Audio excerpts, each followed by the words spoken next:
I'll never forget the way she said it, calm, almost rehearsed. My friends come first. You come second. They'll still be here when you're gone. And just like that, something inside me went silent.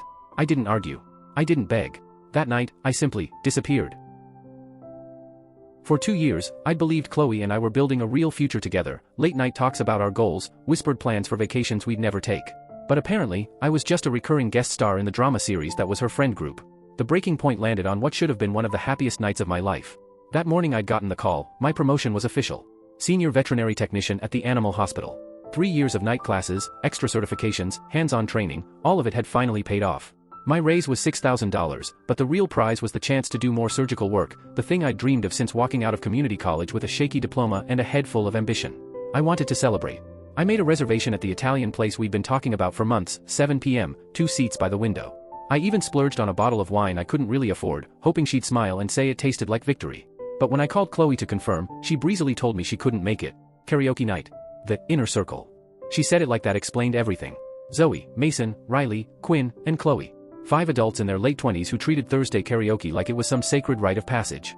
Color-coded calendars, group chats with emergency protocols in case someone ran late. I'd watched them spend entire dinners planning the next dinner while ignoring the one in front of them. I stood there in the break room at work, still in scrubs that smelled of antiseptic and dog shampoo, holding my phone like it had burned me. My coworkers had just brought out a grocery store cake with "Congrats" scrawled in 2 blue icing.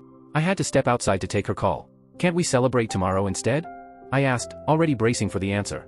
"Daniel, you know how important these nights are. We've never missed one. Not once. That's what makes us special. What about showing up for me?" I said quietly. The line went so still I thought the call had dropped. In the background, I could hear the soft click of her makeup compact, the shuffle of hangers as she tried on outfits for a night her friends would post all over Instagram. "Look," she finally said, irritation creeping into her voice, "my friends come first. You come second. They've proven their loyalty. You're asking me to choose between you and my chosen family. That's not fair."